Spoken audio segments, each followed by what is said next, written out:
it was a quick pause for me because it's been a long time, and so for me it was kind of a different intro. But I want to thank you guys for being patient with us. It was a crazy break we had Yeah, with the Jesse had a lot going on holidays. in his personal life. Am I right? Yes, I got married, as you guys can see, and it was the middle of Christmas, and it was at a wedding. Obviously, I found out, I'm having a soon to be child, so my wife got Congratulations. yeah, so my wife got pregnant, and so Very, very packed month. mm, very packed month. So I was like, Seth, I don't know, we're gonna have to wait till the new year, but we're back as Season promised. 2. In season two, new year, we have some cool things going on, and we're starting the show with a bang. We have Micah here. Seth has raved about Micah for a long time, and he thought this would have been a perfect person to kick off the show for the new year. And so we definitely welcome you on the show. And I'm going to give you the mic pretty soon here, but I want Seth to do his intro, and then he can introduce Micah again. Hi, guys. It's been a long time. Yeah. Yeah, I mean, me and Micah have been in the same circles for a long time, despite at some point growing very, very different in our political views, and we're sort of coming back together on the same. I mean, I used to consider him like my intellectual rival at one point, and I think he kind of won in a lot of those arguments. So it's good to come back together and like discuss things again once we're all resettled in our own stances after witnessing 2020 and 2022. Micah, you just had an election. Was that yesterday? Was not yesterday. It was December 9th when we The had our ninth. election. Okay. Just a little while ago, but we're still reeling from it. Yeah. Um, yeah. If you want to go Yeah. into So, that, yeah. well, first I'll probably introduce myself. So, hey everybody, I'm Micah Erfan. I'm super happy to be here with you because, like, whenever Seth says we go far, like way back, like it goes way so far back in like the Twitter universe that I don't even remember whenever I met this guy. Yeah. But we've certainly had many. We were probably following Go each ahead. other in like before the 2020 election even happened. Like, Yeah, it was like whoa! I got on Twitter like and I met Seth, so he's certainly witnessed a journey. Uh, so I am a political organizer in Houston.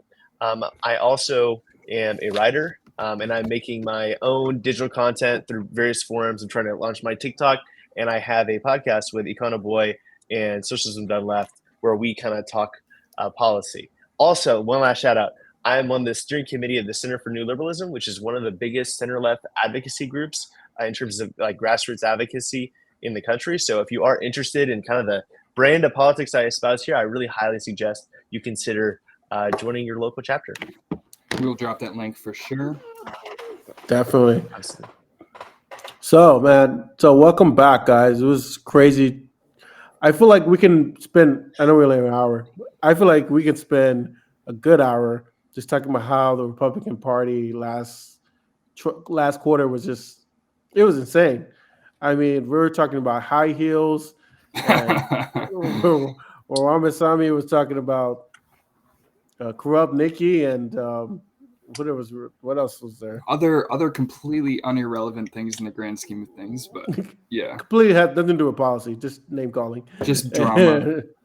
Yeah, we had DeSantis completely failing, um, Trump completely absent-minded.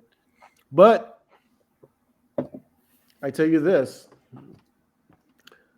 one of the cool things that we've done, and I'm kind of proud of my, judiciary.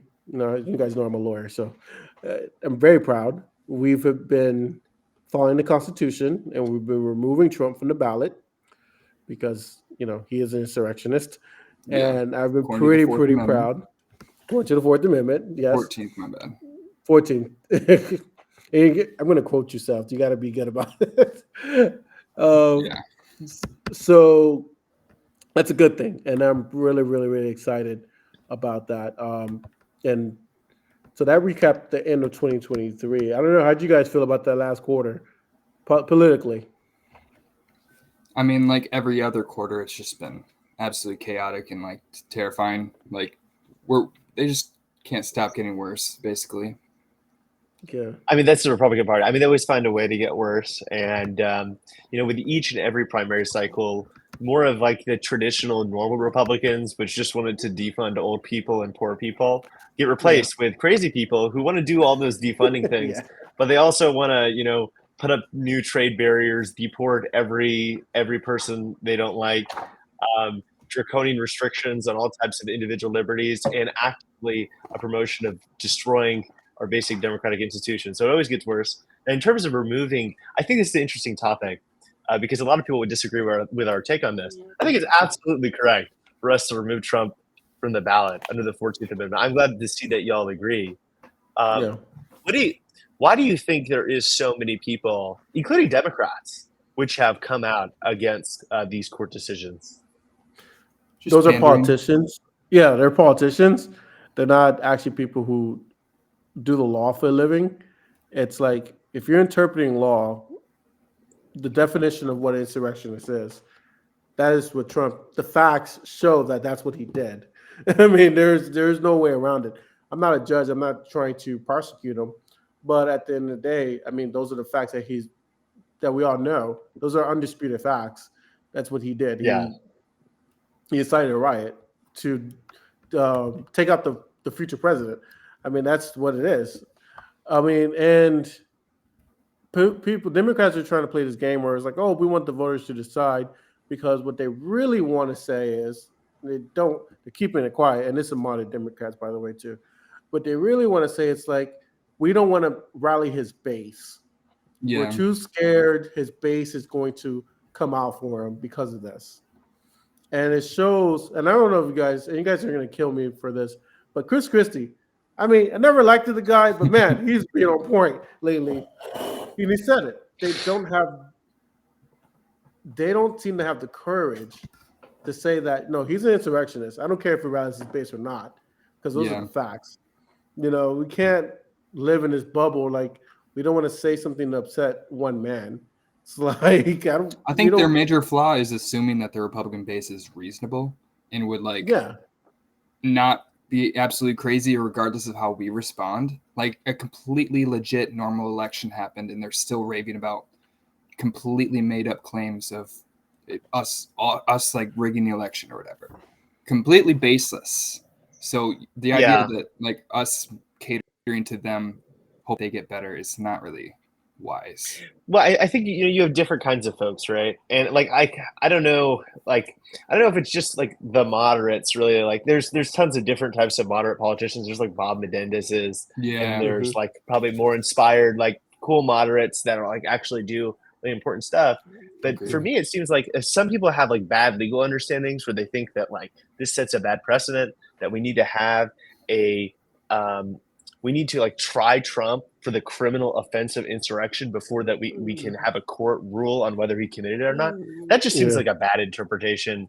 Like it says nowhere that you need a criminal conviction to adjudicate whether this is the case or not. Some people like have bought into the crazy legal arguments like the office of the presidency is not an office. He's not an officer. Yeah, that's or ridiculous. Like Colorado State Court can't litigate about Colorado state elections. So I think a lot of people are being good faith. They're just like buying into some stupid legal arguments.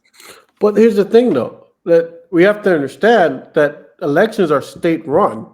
So if they determine that they don't want him in the ballot because he violated the Constitution of the United States. So this thing that people think that states can't make decisions based on the Constitution is incorrect. States, it happens all the time. States do it all the time. Judges, state Supreme Courts. New Hampshire, as Biden is not allowed on the ballot. It's not a completely democratic rigged system. It's state by state. The fact that Biden's not allowed on the ballot is like, I think maybe it's just the primary, but. Well, it's just the primary. It's the primary. But you're right, though. It's state run. So whatever the governor decides, if the governor is within the law of that state, then he can do it. Or if the judiciary interpretation of, whatever statute they're using of the state statute that makes him not qualified, or if they're interpreting a federal statute, like in the facts of this one, that's their interpretation. Matter of fact, they even further, most of them already stayed their decision letting the Supreme Court, which that's their burden, to resolve this issue because it's a dispute among the states. And the Supreme Court obviously don't have the political courage to do it. So they kind of let this little, like, we're going to kick the can down the road and see if he gets elected, and then we'll bring up the issue. Yeah, And that's kind of what they're doing. Yeah, I mean, I really hope the Supreme Court just doesn't take up the case, or any of these Yeah. cases. I don't think they have yet. I think they're going to have to, because I don't think they want another Trump. They're not going to do it before the election. So anybody that thinks that's going to happen is a pipe dream. That's not going to happen. Supreme Courts usually don't get involved politically. They wait till after the fact, see what happens for the political results, and then they'll make a decision. So like the state court case in Colorado, where like their decision has not gone into effect. You think that the Supreme Court's just like never going to take it up, and so like it will just won't it automatically go into effect? So a good example of this would have been what happened in the Affordable Cares Act. The same thing happened. The Supreme Court kind of waited. Now they saw the political will was with the Democrats at that particular juncture. So they made a decision that favored the Democrats. So the Supreme Court is very political. They're going to find how could I say this? The most convenient way to not look political. You saw that in the decision in terms of the abortion issue. It turned political, but their intent, if you read the actual opinion, was that they made it a states' right issue. Like every state has their opportunity to do it, versus saying outright, like, yeah, we're against abortion. Everyone knows they're against abortion. It's like majority conservative Supreme Court, but they didn't write that in the opinion. They just wrote it as, we believe in state rights, and we believe that states have the ultimate decision what to do. So there'll be more of an opinion. This insurrection opinion is going to be something more in lines of that, where it splits the middle, probably more likely favor whatever Trump wants because it's a conservative court, but don't come off. I'm just really scared. So they could say, well, it requires a criminal conviction, which means that like, or pretty much anybody who attempts to commit an insurrection is never going to be removed from the presidential ballot because 4 years isn't enough time for it to get through the courts. And if they say he's not an officer, that just wipes off all of our lawsuits against him for insurrection off the board, or all the challenges that we have for him for a ballot access off the board. So he can be impeached. So this whole argument that he's not an officer is incorrect, because judicial officers, everybody in the executive branch can be impeached. The president can't fire them. So this whole argument, he's not an officer. It's a weak argument, because if he can be impeached, also like he takes an oath of office, right? Like, yes, exactly. Office. Like I don't. It sets a ridiculous standard for like other politicians in the future. I don't know why anybody would support that. Like the precedent. Yeah, that's why I'm really scared about this ruling. Like it's not like we were going to lose Colorado. I mean, it's not like we were going to lose Maine. I'm just really scared that if they put a ruling out on this that overturns it, it's just going to set like some ridiculously awful like precedent. Yeah, which is like Bush versus Gore. Yeah, that was a bad precedent to set as well. Very bad precedent, but they did it. We just can't catch a break from these Supreme Court guys, man. Yeah, that's Well, that's what people have to vote. Sorry, before you go. That's why state elections are important. I mean, people say it, but it's true. Like most judges are state elected; they're not on the presidential ballot. And most of these judges, so you guys know out there that a lot of these judges are very local. A lot of them all know each other, and they all know the Republicans. And a lot of justices are conservative. Not all of them, obviously, but there's a lot that are. And what happens is they get in these ballots, they get on the bench 1 year, 2 year, 3 year, 5 years down the road. They have now a body of work. They get appointed by usually Republican governors, and that's how they get in these positions of power. So what ended up happening is what Democrats have really messed up in the last 10, 20 years is they've put a focus on national politics, and they've gotten out of the state races. And if we look historically, if you see what's happening in the country, most Republicans are winning state races um, throughout the whole country. I mean, obviously, we have our blue areas like New York, California, Illinois. Those are generally blue, but for the and Michigan, sorry, but sorry, I got to throw Michigan in there. But Got if you thrown. look, yeah, but if you look, Florida is way more red. It's never been this red ever. Um, we've always been a purple state. If you, historically with Florida, Yeah, we can completely drop the ball there. yeah. The state level elections matter a lot, especially in your redistricting time, because I So mean, go ahead. Zach said something. Zach, appreciate you in the chat. He said what happened in 2023. So 2023 was an election that was really against Trump. So a lot of the people who ran under the Trump umbrella lost, and Democrats won. So it wasn't so much that the Democrat Party was so strong. It's just that most Americans don't like Trump, and that's why I think he's going to lose. I think what's going to happen in 2024 is it's going to be a vote against two old people, and who's going to Yeah. look more competent. So I don't think most people like Trump, and this is why his candidates always generally lose. Um, but that's why I think what happened in 2023, the candidates really that was being run were Trump appointed candidates, and people don't like Trump. And Zach said it was about abortion. In part, it was I about think that, I abortion, think but I don't honestly, want you us to should get bring Zach on here. You should bring Zach on here, and y'all can debate about that next time. Now, yeah. I think that there's probably a lot of good commentators on political strategy. We have many brilliant political strategists on our team, and many brilliant political commentators on prison affairs. But I think something that's interesting about our brand of politics is we have, I think, a different philosophy than many other Democrats, and we have some different policy ideas. So would y'all be interested in talking about like either one of those areas? Yeah, Yeah, I definitely. want to look. What do you guys think? So I'm going to segue. I'm putting Zach back in this thing. What is your guys' stance on what is your stance on abortion? Yeah, I think that's a good Uh, thing. Well, generally, I mean, you we're want, obviously all pro-choice, Yeah, of but do you course. see yeah. any relevance for having like Like, yeah, what's your trimester message? weeks? Is there any sort of restriction that seems necessary? Yeah. So I mean, to me, I think there's some parts of like the abortion debate which are like really obvious, which is like the whole entire full abortion bans are obviously ridiculous. Yeah. I think drawing the line of the beginning of life and like when we should afford moral consideration to like 0 weeks Yeah, no, that's conception ridiculous. is absolutely preposterous. Now, there is people who argue about like whenever pain and experience starts. In my view, death is whenever your experience permanently ends. It never's going to come back. And life is when experience starts.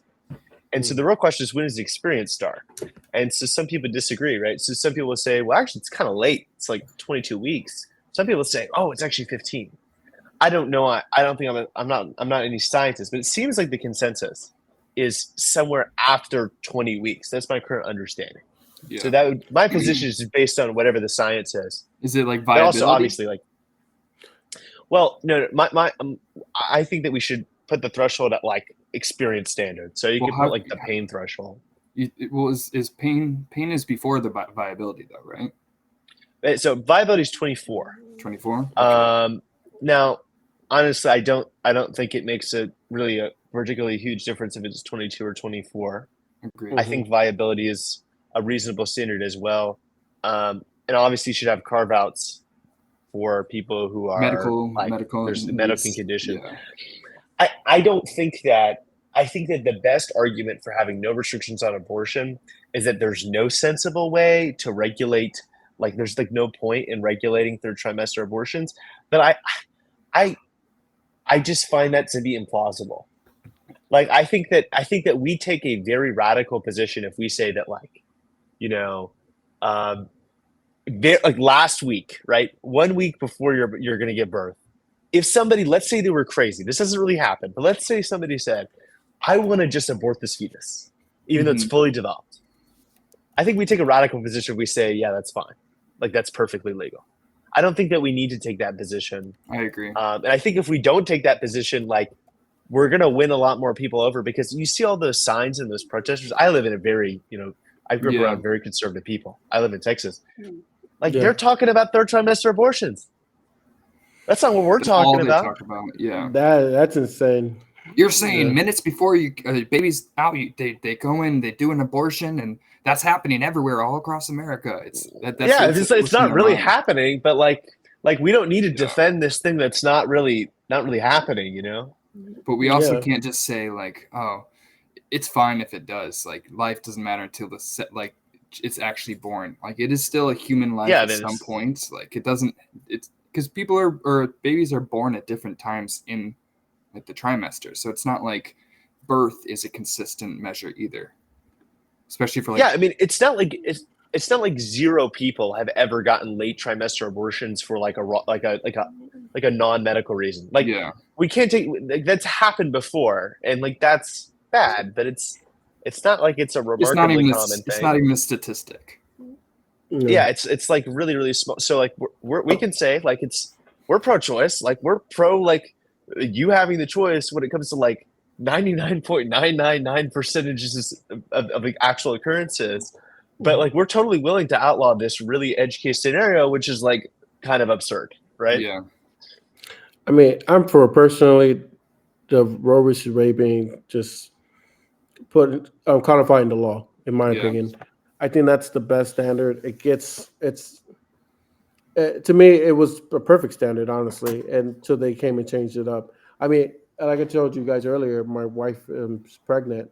Uh, I got to see the ultrasound of my baby at I think she's right now at 19 weeks. wow. And like literally, it was like one of those experiences where I saw like the legs, the arms, the hands, the face. And for me, in my personal choice, be like, man, there's no way I could have had an abortion, Yeah. because it was something to me like it was more like, man, that's my kid. But that's for me, it's not for the person who makes that choice. If they decide they didn't want to have their kid, and that's why I think the 4-month rule that gives people enough time to make that decision, to really think about it, is a cutoff line after the 4 months.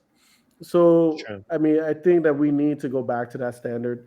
I mean, because it's really hard to determine when life begins in the womb.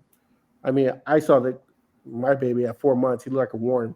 It's like not 4 months, 4 weeks. He looked a little warm, Yeah. So I can like, is he alive? And what is that? So Yeah.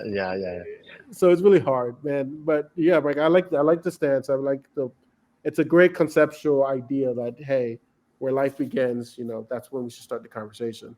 And I do like that concept. Yeah, and I But mean, I'm a consequentialist, right? So Mhm. like, you have to find a way to like make laws that like at least loosely approximate the actual consequences of certain behaviors. I think the Roe v. Wade standard is like really good. I think in terms of like the actual impact on people's experiences between like a 22-week standard or 24-week standard, like, is not really worth bickering yeah, about. So I think like if Democrats stick to supporting the Roe v. Wade standard, that's extremely popular, and I think it's very, very reasonable. yeah. And so, I mean, I segue to that, which is a completely different segue from abortion, to talk about economics, because that is a thing right now. It's a thing right now. Yeah. It is a thing. The economy just came into existence. Yes, it's a thing right now. And I was looking at the survey where Real Clear Polling, right? I love that website, Real Clear Politics, if you guys Mhm. ever use it. They said the country, well, based on the US Today poll, 70% of the people think the country is in the wrong direction. And the Robinson report, 63% people thinks that the country is in the wrong direction. Now, in my opinion, I think the country is in the right direction, if you ask me. I mean, Yeah, it's when was not. the last time that the country like held the opinion that we were in the right direction? Like maybe 2008? Was that People the are last time? doomers. Yeah. Maybe 1940. It's like, I know it's like 1940. Americans are cynical. It's Yeah. like we're always in the wrong direction. But it's, I mean, you should always be in the wrong direction if you're trying to improve, like as a Yeah. country. Like that's what makes America different. It's like we're always constantly trying to improve what we were yesterday, and so or we're always complaining. yeah. But Uh, that's just what we do. It's like, you know what? I wish we had a road here. Man, they're not doing enough, you know. And it's like, and then we get a road. So Sure. it's a part of our American identity. This is what we do. We complain, but it concerns me that, you know, I feel personally as a Democrat that we're in the right direction. I feel like we're moving towards, you know, Incrementally, so moving. definitely. Yeah, we're moving forward. I mean, Biden can get student loans done, but I'm not gonna Got lie. some done. We got 3 years of relief almost from making payments, you know, and Mhm. you know he's moved Build Back Better, so he's got our I construction mean, work going. he's Or done a the lot, right? Infrastructure Act, yeah. Yeah, I, he's done I a lot. I don't think that we could expect any Democratic president, honestly, with the situation he was faced with, to do more. I mean, Yeah, look at what Obama did, right? And like, I think Obama, you know, he fought really hard. He got basically the ACA passed and a very small relief package in comparison to the American Rescue Plan. And you know, a lot of Democrats thought that was cool. Like Better than Biden's done nothing. a ridiculous amount in yeah, comparison to that. And so I think we definitely have to give him credit. Now, Americans are always doing about the economy, but here's Yeah. the reality: their real wages, especially recent years, have stagnated, largely because we passed all of this social spending with the American Rescue Plan. Like we gave states a bunch of money, and the states sent their money to people in forms of tax cuts and rebates. We did the expanded child tax credit. We had expanded unemployment insurance. Like we had like this big, juicy welfare state, and then it went away. And mm, so it's not that the economy hasn't been getting better; it's that the government's giving them less stuff, Yeah. and it's taking more stuff from them, and so they feel that, and that's a real thing. And how do you fix that? Well, I have some ideas, but what are y'all's? Well, I was going to your idea because you know us, me and Seth, we're big UBI guys. This is what we Yeah, talk about. definitely. It's like, so we're That's like, probably hey, exactly where Micah was headed. yeah, exactly, right. I think I think that UBI is a great idea. I've been a proponent for a long time. Now, negative. There's always the debate about whether we do UBI or negative income tax. I really aspire for us to get to a point where we can brand the UBI in a way that can pass, like universal Yeah. Social Security or something like that. I feel like Here's that my would hurt issue. it. I'm not gonna lie. I feel like universal Social Security would probably hurt the message for some reason. I I think that there's like debates to be had about that. I think maybe the best messaging is a universal tax credit or universal No, I tax agree. rebate, where it's like, oh, like we're just cutting everybody's taxes by $12,000, and if you pay no taxes, well, you still get it. Yeah, people have so many True, that's opinions on true. anything. If you just reference it as a tax cut, then they're like, oh, of course, yeah. Yeah, and then like, I mean, that's Yeah, largely for most people that most people pay a lot of taxes. Most people pay more than $12,000 in taxes. So for like Yeah. most people, it really will be a tax cut. And it gets rid of like this whole argument of like, oh my God, it costs so much money. Because whenever we talk about taxes, we're not like, oh my God, this is government spending. Yeah. We're not saying that, right? We're saying yeah. like, oh, this is government like spending less, right? Like it's taking less. Mm. Like But here's UBI could be that. Yeah. but here's the thing though: is it going to be in your tax as a credit or is it as a deduction? Because that's going Credit. to matter. A credit, But I right? So can't is it like you can't have a universal basic because if you have, we already have a basic deduction, you know, the standard exactly deduction. right. So I'm like, so Should we already my have thing that? is like, are we going to reduce it by $1,000? So it's going to be a credit. So this is going to be just an extra $1,000 given off someone's tax liability.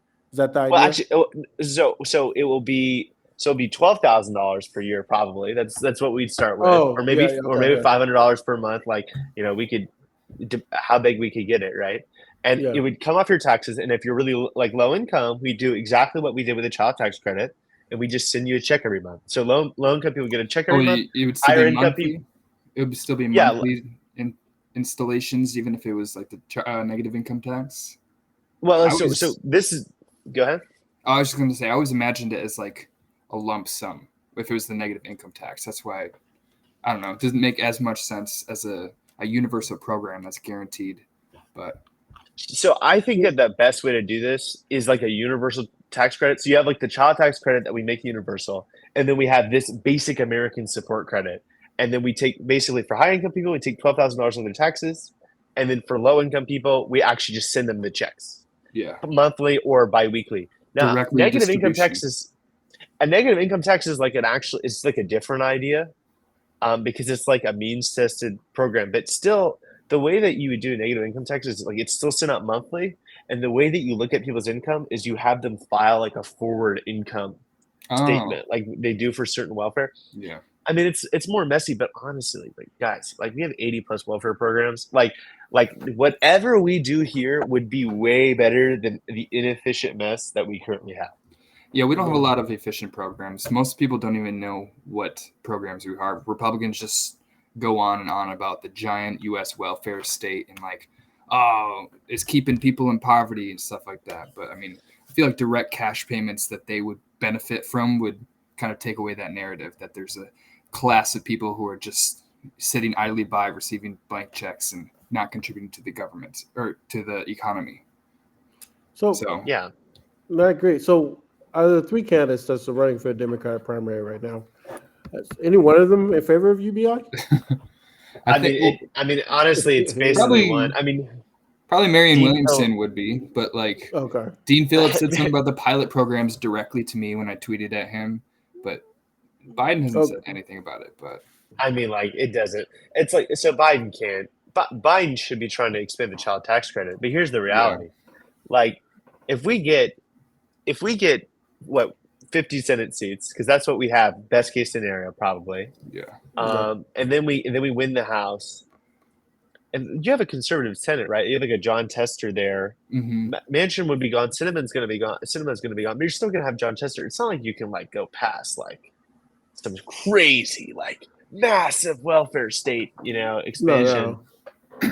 Like I think they're going to have to focus on the basic stuff, like supporting Ukraine and Taiwan, reducing the deficit, probably doing some healthcare stuff. I think they'll do that. Finally, because that's hopefully we've done nothing. Hopefully, on energy healthcare stuff. in the last 4 years. Yeah.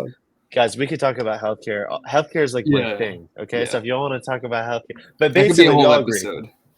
agree. Basic income is based income. That's what I'm saying, man. True. Yeah, I mean, we have a lot of problems, like you guys are listing there. I mean, a lot of problems.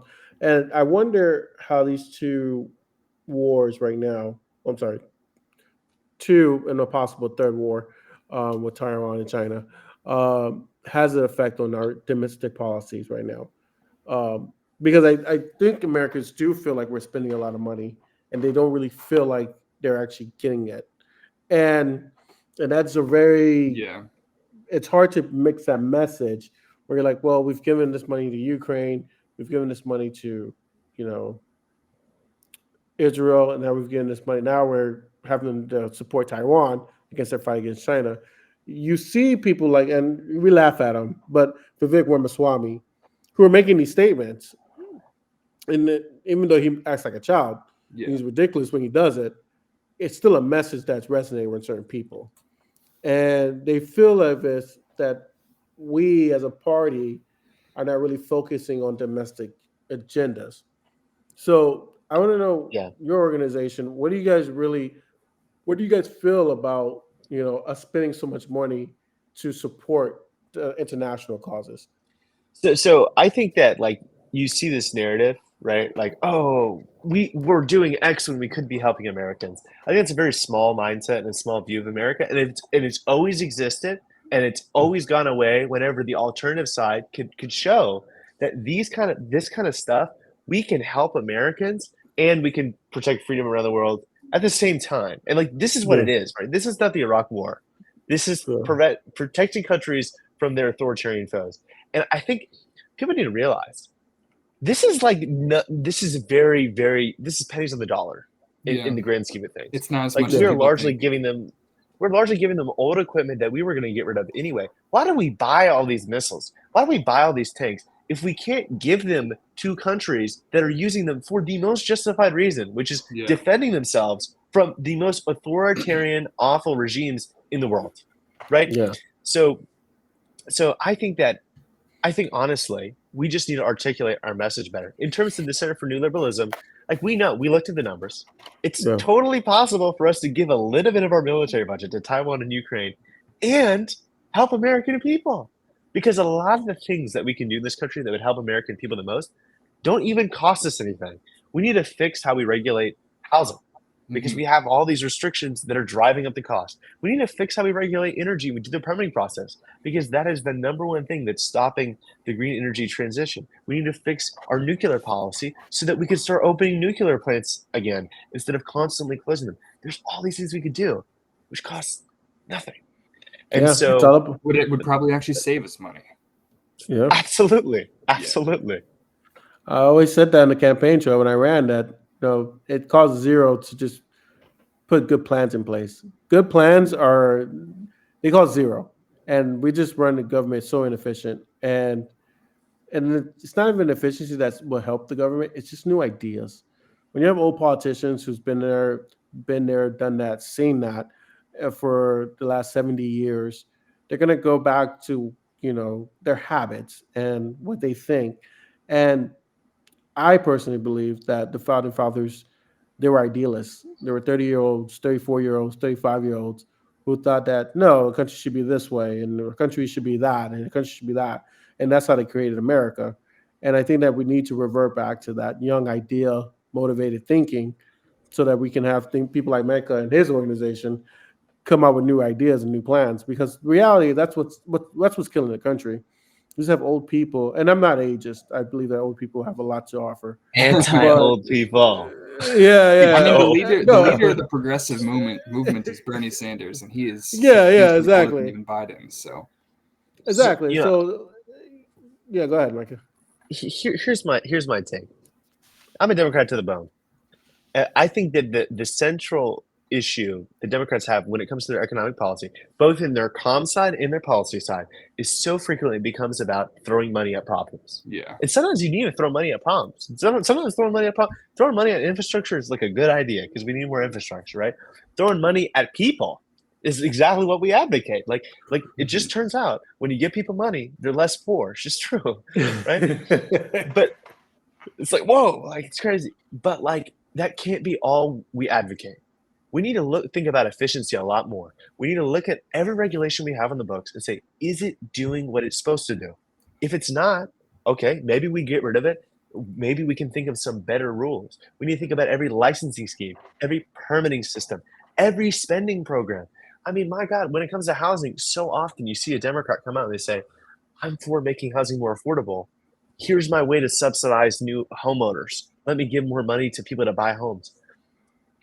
That's fine, but we got to have bigger, more ambitious ideas than that. I like that. That's amazing.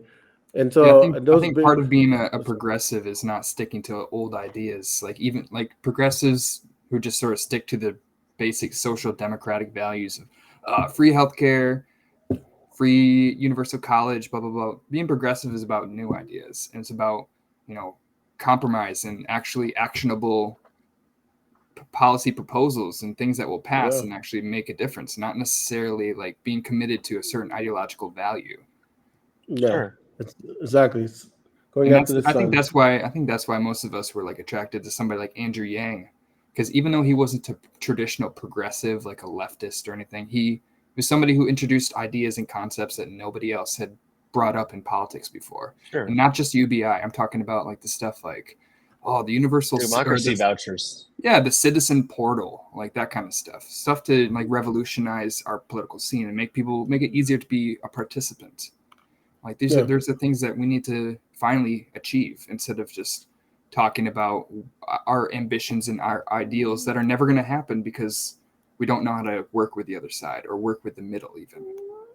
Yeah. I mean, I was going to segue somewhere else, but I think I'm going to touch a little bit on that too, Seth, because you're spot on. We have to do a better job of having our leaders engage with our community. And the way that our leaders are engaging our community is very old fashioned. They're like, let's go meet at a town hall. I mean, Yeah. it's 2023. You're not going to get me to go to a town hall. It's like, it's just, I would show up to a Zoom meeting or via a text portal before I come to a town hall.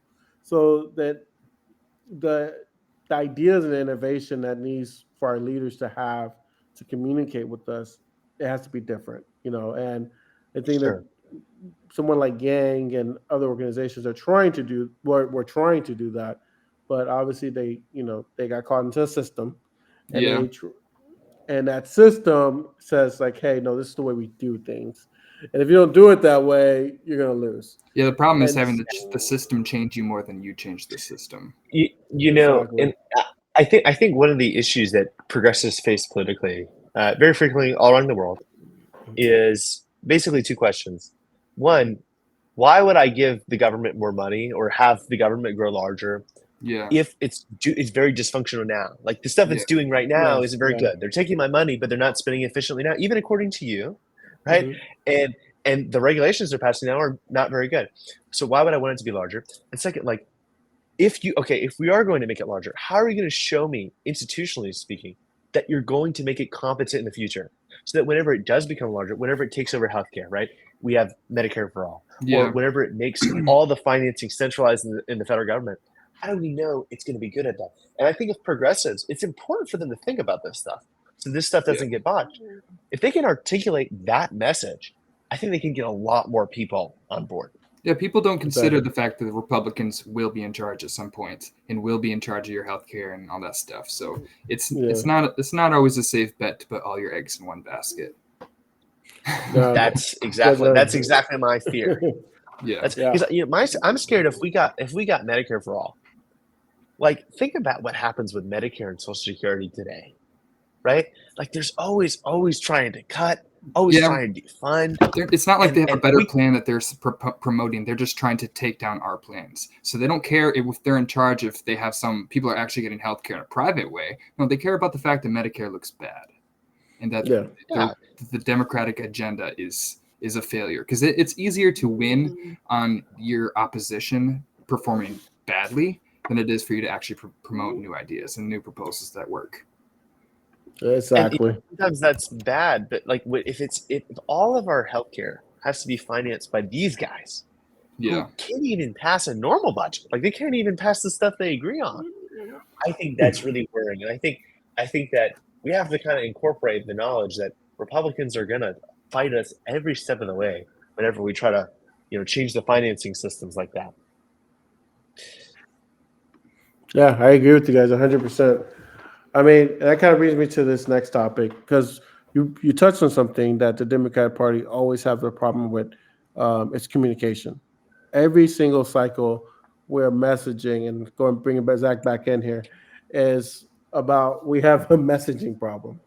And one of the biggest things that I did notice towards the end of the year, and we never had an opportunity to discuss it, was the messaging between the Jewish community and the Palestinian community. Yeah. That was a big thing towards the end, and it almost seemed like Democrats, we've kind of had this internal battle, amongst ourselves, because we understand for me, I understand. I can't speak to all Democrats. The plight that's happened in the Jewish community throughout their history, Mm-hmm. and we can't ignore that. But we can't also ignore the fact that the plight that the Palestinian peoples had throughout their history too. Yeah. And we're finally at this crossroads where we're like, people are asking us to choose, but we're like, we like both of them though. It's like, I was like, I can't choose. It's chocolate and vanilla, Yeah, right. It's like I don't have like a favorite there. It's like they have, both countries and cultures have great things about them and great people in them. And it's sad that they're at war. I mean, but we're sad they're at war, but at the end of the day, I don't think the Democratic Party can choose. I think that what we want is for there to be peace. And one of the things that, I understood why Biden did it, I didn't like it, was the over aggressiveness of, we stand with Israel, we stand with Israel, we stand with Israel, Yeah. no matter what, no matter what, no matter what. And it's like, no, you can't just be saying no matter what. There has to be lines in the sand. The Yeah. sense Well, that, this is a long-standing commitment for Biden. Biden has been a very pro-Israel politician for a long time, and I yeah, think that partially it's a geopolitical judgment, but partially it's like just like a belief that he's had that this relationship is really important. I think that this entire discourse has been really frustrating to me. It's so heartbreaking, right? It's so heartbreaking, what's going on there, the racism that's being experienced by people of both sides in the United States, the violence that's being expressed, and the fact that you see so many people just completely torn up. You see people fighting on the internet all the time about this, and it's almost as if everyone's expected to be a foreign policy expert and have a view on every single thing that's going on. It's not my. I admit I'm not a foreign policy expert, so all I know is I don't like it whenever innocent people die, and I want that to happen less often. Absolutely. Yeah. I feel we have a major responsibility when we are sending so many weapons over to Israel, basically supporting their actions. And Israel's planning has been terrible. Like, we are aware of Hamas is not even, their leadership's not even located in Palestine. The people are tunneled underground, and they have like a low estimate of 60%, high estimate of like 80% of civilian casualties. Yet they continue in this same strategy of just fucking carpet bombing the Gaza Strip. Like, it doesn't really seem like there's a lot of judgment or discernment between who is innocent and who is not. And I feel like that is a major problem that people are just sort of looking past because of the original incident, which is clearly Hamas's fault. There's just so many ways in which the current situation in Israel is untenable to people of all perspectives. People on the like AIPAC team, J Street, they'll say it's unacceptable, and there's people on the more pro-Palestinian side which will say it's very unacceptable. And the real difficult thing is it's very hard to find a solution that people can come together around. I think the settlements make that more difficult. I think the fact that you have two teams which are completely like, it's not like Netanyahu is a legitimate negotiator to Palestinian people. No. It's not like Hamas is a legitimate negotiator to Israel. And so it's just so much pain and suffering and bad blood. And there's so much anger there. And you can't really blame people because Jewish people can point to a billion crimes that have happened against them, and Palestinians can point to a billion crimes that have happened against them. And that's what makes it so difficult for Americans, specifically American presidents, to come in and fix this. Because we've tried to do this in the past, and it's just really, really hard. But here's something I'll give credit to Biden. Biden has tried to stop Hezbollah and the Houthis from being involved. And that is extremely important because the more they get involved, the longer this is going to last, and the more people that are going to die. And the more involved we're going to end up having to be, which is a problem. Because if they actually start like taking actions against Israel, you better know the United States is going to be in the Middle East for the next 20 years. Like, we're going to start new deployments. It doesn't matter which administration is in charge. So being careful at the beginning of this is a lot more important than, I don't know, how much we're spending on it. And it's the same in Israel, or same in Ukraine. Like, if we let this get out of hand, Russia will be a major problem in the future for us. It's in our political interest. Okay, so let's think about this for a second. The battlefield, one thing I learned when I was in the Marine Corps is you can't win a two-front war. It's almost impossible. I mean, you see, ask Hitler. Well, the United States, we had the Japan and we had Europe that we were fighting. I mean, we weren't on our own, but we technically fighting. You can't win a two-front war unless you're the United States. True. That's the rule. No rules apply. Even though it was not a two-front war, but yes, you're right. We fought two wars at the same time.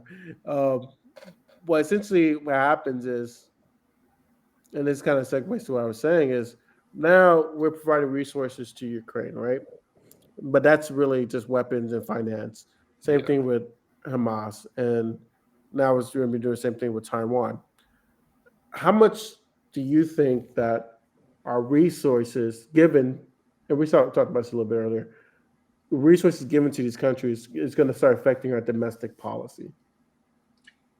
This is such a great take because I've been thinking about this a lot. So I mean, here's what we have to do. We have to pick which one we're going to go after, Russia or China, right? We're not planning on going to war with China. We don't need to Yeah, actually send troops into Ukraine. So what do we yeah, do? Well, we need to wrestle the Europeans into giving more support to Ukraine. They need to really step up to the plate, and we're going to continue to give them stuff because it's not like we're giving them. They need that much anyway, and we are yeah, either going to help the Ukrainian continue their offense, or at least grind this war to a halt in a stalemate in perpetuity.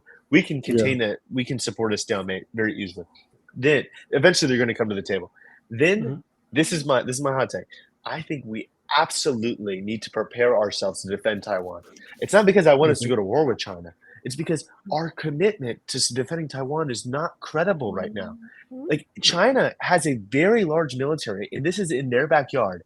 How are we going to defend Taiwan? All we have is like one fleet over there. We have a couple military bases in South Korea, Japan. Can we defend them? Absolutely not. We need to move forward strike groups, landing troops, like all of their infrastructure to fully defend Taiwan. So the Chinese know that if they go across the strait, it will be a defeat or at least catastrophic losses. So they decide to finally give up on this imperialist ambition. Yeah, China's certainly not willing to, go into any sort of altercation with the United States. They have not been in a conflict since maybe the 50s. Helping with They the fought. They Korean fought War or against the something. Vietnam. They invaded Vietnam in like Yeah, the 60s or something. Yeah, that's they're wild. completely They they're completely lost. They untested. lost too. Yeah, they're completely untested military. The idea that they have nobody even remotely compares to the military of the United States. It doesn't even matter. Yeah, So no, I I don't agree know. with you. Yeah, go ahead. My thing is the economic impact because no other country is more intertwined economically than us in China. That's a good point. So, and I'm not. I mean, obviously, I don't think China want to get to a war with the United States military. That would be a quick war. But the problem is, what is the economic implications of a The, See, war? I don't know. I don't know if we could be so confident about our ability to beat China because we're fighting China over Taiwan, which is really close to them and really far away from us. yeah, So, Yeah, like, if we want to defend Taiwan, we can win, but we just need to put like at least 60% of our military over there. Right now, we have like what 5, and like 5% of the U.S. military versus the entire Chinese military is just not going to work. yeah. And One could say so that. well, now, China has bodies. That I think that's people equate bodies with strength of military. Most I can tell you that's been in Iraq, human combat, human to human combat, it just doesn't exist anymore. That it's very rare. That I mean, obviously, it's happening in Ukraine and Israel and Hamas, but But something is it like even human contact, or is that just them dropping bombs? You know what there's I just some mean? dropping bombs. That's It's for the mostly the most modern. part. That's modern warfare at this point. It's just Yeah. you get carpet bombed i- left, i- right, in and Taiwan, in Taiwan, I imagine like I don't think that the Chinese want to take the territory and we want to defend it. So it seems to yeah. me that it's going to be like house to house now. Well, yeah. I think we won't advance on China, but to defend it will be pretty easy because China still has to cross the. Let me make sure I pull up the map because See it's been a long time that's since I the whole saw. point about the strike carriers. Like we need to be able to move troops in there because if China moves in right and just takes Taiwan like that, they go across the street, they neutralize the Taiwanese Air Force and their navy like Mhm. this, and then they just march through and like we have to do a D-Day like landing. Like that's just not going to happen. The only way that we defend Taiwan is if we get people and equipment there like immediately as soon as the war starts, and we have to be ready to do that. We can't do that from like military bases in California. Like we need stuff. We need stuff in South Korea. We need stuff in Japan. Well, We need stuff in the Philippines. we have a stronghold in Japan.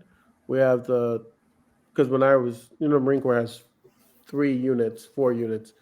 Um, the first one being in North Carolina, the second one being in California, the third one being I can't even think of the name right now. Is I it think South it's Korea? no, it's Japan. I just can't think of the name. I'll give you right now. It's been a while. It, I can't say this word. Akonaki. Okinawa. Okinawa, thank you. Okay. So it's our strongest. It's that I think last time I checked, there's like a couple 100,000 Marines on that base. if not. So it's not like they're completely going to be abandoned. We have force over there. I mean, I don't know if it's a force to stop China. I mean, right? From my understanding, China only has like 3 carrier groups in all of I China's think they navy. have. Yeah, like they don't have very many aircraft carriers. I think they do The have a lot of advanced submarines.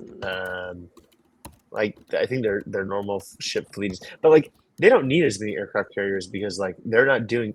They're just trying to take this island that's like pretty close to them. Like we're trying to like project force out into their backyard. So well, because like that's like we probably need uh, them. if Taiwan goes. I mean, how much allies will we have over there? We have Japan, South Korea. That's and I feel like For the that's like that's an opening of epic portion. I think it's more epic than Ukraine losing to Russia. I mean, Yeah, if you lose Japan, more North Korea, consequential. yeah, it's more consequential. You lose Japan, South Korea, and you start losing those islands, you start losing your footing in Asia. And if you lose your foot in Asia, you're really talking about a super global power who's really, in my opinion, is already trying to take our spot as a Yeah, super Russia's global not even power. close. Yeah, I'm not worried about Russia. I mean, Russia's, I mean, Russia's like super weak, but to me, yeah, I mean, for me, call me an idealist. I just think that it's really bad for millions of Taiwanese people to live under an authoritarian dictatorship. Just yeah, like the same thing with Hong Kong, and I don't think China would invade South Korea or Japan. yeah. Now, certainly, there's a first island chain that we have, which includes Taiwan, which contains China and prevents them from extending their authoritarianism farther. But ultimately, we just have to send a message to every authoritarian country in the world. Like, as long as we're around, you can't just go impose a dictatorship on your democratic neighbors. Like, it's just not going to be cool. Like, Yeah. we are America. Like, we're not cool with it. And people say, oh, you're making America the world's policeman. The only thing worse than having a policeman that you don't like is having chaos or Yes. having like tribal dictatorships everywhere. I would really like it if the Europeans and South Americans and other countries around the world would help us. But if they're not going to help us, it's important that at least somebody stands up for what's right. And that's a great segue, guys. Uh, I want to kind of close off the show with because it's a new year. I wanted to guys get your guys' opinion on what are some of the goals of this year. I mean, politically, what are you guys looking to do? And I know I don't your think there's organization. anything other than Biden's reelection to focus on. I mean, there's a lot of down the Yeah, ballot things, but if Trump is elected, I can't even imagine the United States what that's going to look like because Trump is not looking for reelection after he gets elected. Like, no, no, he's trying to go full like anything I want, I'm getting. yeah, Yeah, That's a yeah. scary, scary election. 2024 and on. Yeah, I mean, for me, this is always the objective: flip Texas blue wherever we can. So yeah. Trump is there's focusing on what New Jersey and Minnesota and New York right now. Didn't he say that? He's trying to like I flip basically safe democratic states. So I mean, we yeah. might as well go after Texas and I mean, but see, that's people say like, oh, we can't flip Texas. That's a pipe dream. I mean, Georgia was a safe Republican state yeah. until we won four Senate races in 2 years. Hmm. Kentucky was a safe Republican state until Andy Beshear just won like 2 times, and he won by a lot this time. So Mm-hmm. we can win. And if you look at the demographics of Texas, we can absolutely win. We just need to organize. We need to fund voter contact, and we need to get our messaging right. Yeah. And you need like strong leadership at the top. I don't know about Beto O'Rourke as being the man to. I like the work. I just can't never see why he never breaks through. I feel like Because he's I just actually like not. him. I feel like he's probably more popular with most people around the country except for Texans. Am I wrong? Yeah, I mean, well, there's just we can always blame a candidate, but there's ultimately so many different variables that go into any election outcome. Yeah. Beto tried really hard. We didn't make it that time, but next time it's probably not going to be him. I think he's probably tired of running. Yeah, Whoever it is, tired of we're gonna losing. work. We're gonna work our tail off to make sure they win because ultimately anybody that comes from our side is going to be better than these culture warrior Republicans, which seem to not even be interested in kitchen table economic issues, not even interested in doing anything to bring down healthcare costs, housing costs, or anything else. They're intent to ban ESG. That's what they ban. Fighting the culture war in our universities, bullying, LGBTQ kids. This is not an agenda that that it's hard to beat. Yeah, I Yeah, mean, even like a moderate Republican would be a dramatic improvement for Texas. Like anything's Greg Abbott is Absolutely. one of the worst governors in like decades. is Matthew McConaughey running? I think the world wants to know. It's always an No, option. no, I mean, there's some people that might run. Like there's some people on the Democratic side that we already know are probably going to run. Then there's like the real question marks, like the Mark Cubans of the world who like tease that they're Yeah. going to run.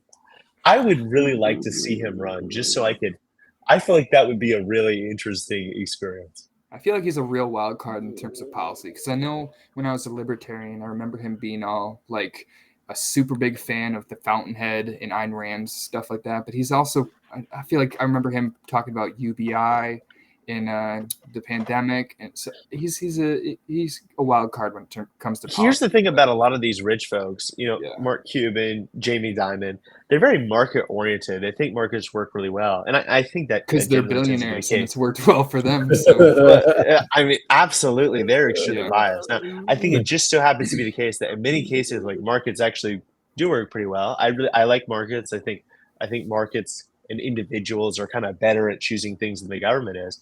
But like they're not really anti-redistribution so many times. yeah. Like they're like, yeah, you could take some of my money. I probably have a lot. So you get like a unique ideology of like this kind of market oriented kind of equality mindset. I don't know how progressive Mark Cuban is, but I know Jamie Dimon's like, yeah, tax war, whatever. No, Jamie Dimon's like, vote for Nikki Haley. She's the one. It's like, what? He can't decide which. So he's part of Trump's economic advisor gang. Then he's like, Trump is actually in danger. It's like she's the one. It's like, man, she can't even win a primary. It's like she's the one. She can't even be Trump. She can't even recount what the Civil War was about. So I think that she might want to read a little bit more history. South Carolina is that kind was of so bad. I feel like there's not a good education about the Civil War when it comes in South Carolina. I'm pretty sure they still call it like the war for states' rights or something like that. Like, don't even call it the Civil Just War. like, what do you want me to say about slavery? I don't know. It's bad, like something. I'm not asking for a lot here, man. It's like it was bad, It's about state rights. State rights. What are we talking about? And she's like, it was a trick question. It was like a trick question. You went for president of the United States. You can't answer that question. It's like that's basic civil political 7th grade. operative. Yeah, I feel like everybody's introduction to politics is deciding that slavery is bad when you're in 3rd grade, but somehow she still hadn't thought about it. It's like, what a Yeah, she didn't consider it, but she walked it back. Yeah, she's obviously trying to pander, and that's the thing about Nikki Haley. I mean, it served her well. I think people have to give her credit for it. She went from a Tea Party opportunistic Republican who was really a Reaganite, pretending to be a Tea Partier, to like surviving in Trump's party. And it looks like if she runs in 4 years, she's going to have a good chance to win the nomination because the way she's played her cards. I don't think she's like Trumpist. She's like a good combination of like Trumpism and like Romneyism. Well, like she is like the Romney Reaganite kind of person that is nice enough and associated enough with Trump to survive. And I don't think she really cares that we don't like her. We're not the people who would ever vote for her anyway. Yeah, that's true. I think, but my problem with her is just, who do you think her and DeSantis really gives a fighting chance for 4 years? Because they're both going to lose this year. I mean, we know it's Trump. But in 4 years from now, who do you really think has an actual shot, DeSantis or her? I think DeSantis is donezo. I mean, it's gonna Nikki Haley's probably gonna run, and then there's gonna be somebody else, and I imagine it's gonna be a more MAGA option. And I think there'll be like 8 more. Yeah, there's gonna be a bunch of people, and I imagine somebody like Nikki Haley or in her wing of the party will win because Republicans will eventually get tired of losing. And all of their media is going to say, we're tired of losing. Like all of the big officials, the elected officials, they're super quiet about Trump right now, right? Because they know he's going to win the nomination.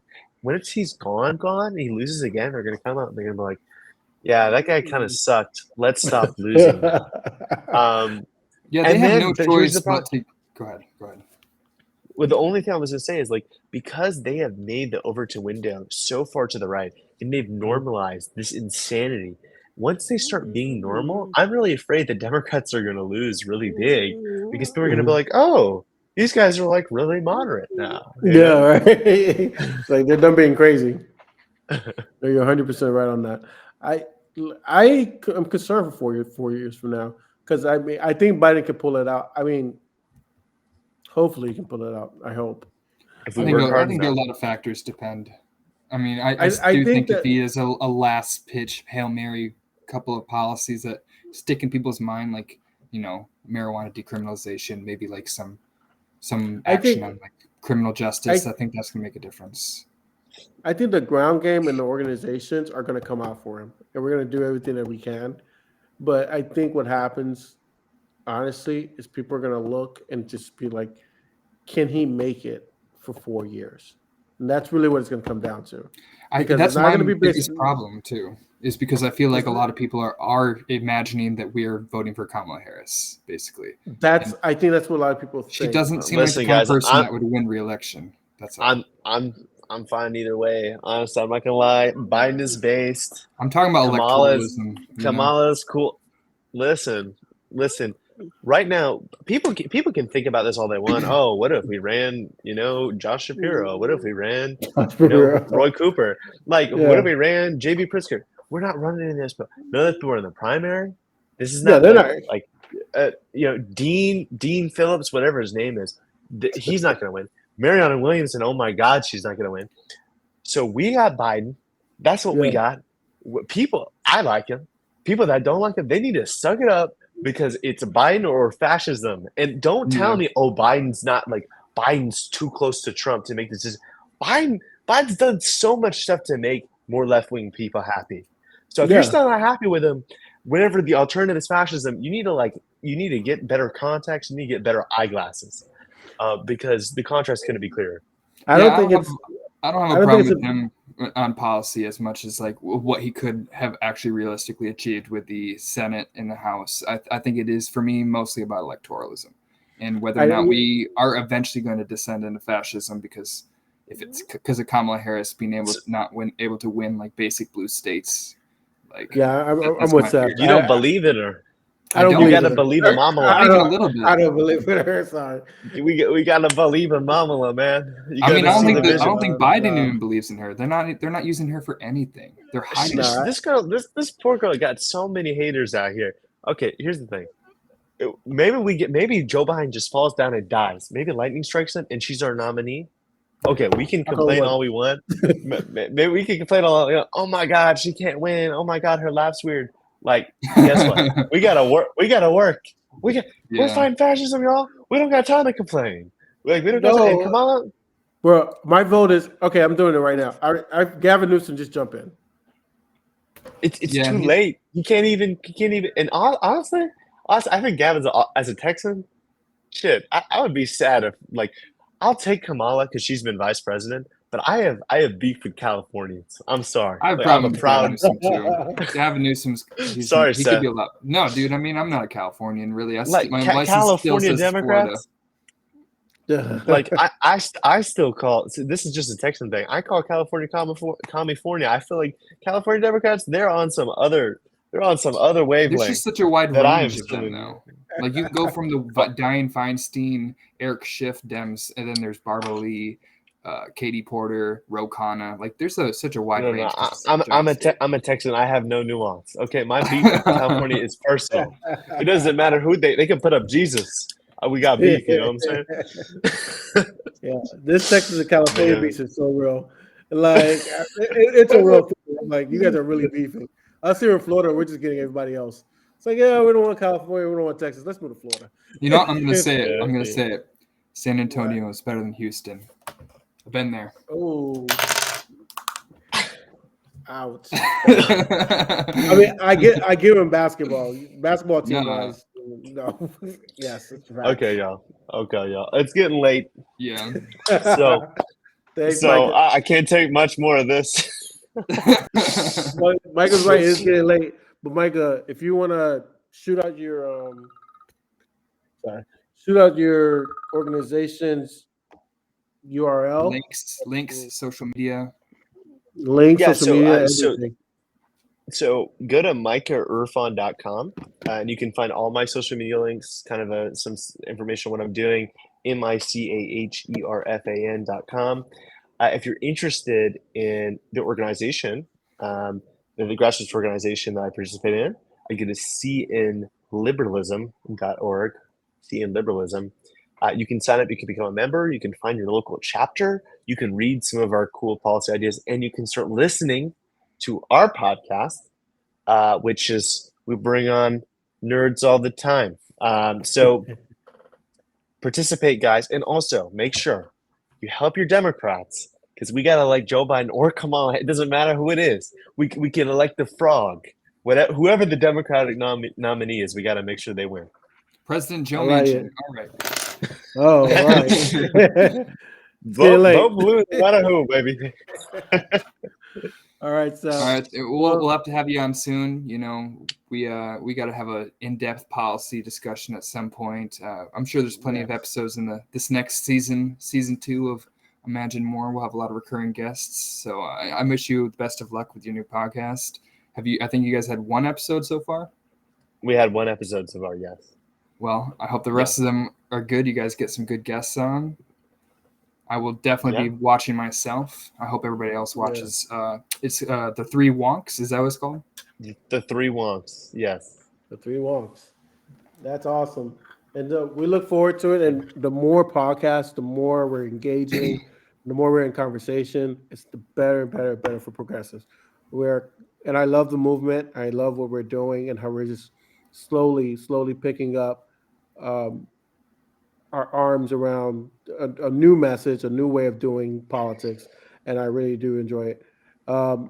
With that being said, I hope you guys imagine more this year. It's 2024. I want you guys imagine big, imagine great things, even things like Kamala Harris for president. Anything you want. We just want you to imagine more. It's better than Trump. It's better than Trump. We want you guys to imagine more and be great. We want you to be great, guys. Have a great day. All right. Okay. Thank you, guys. Yes.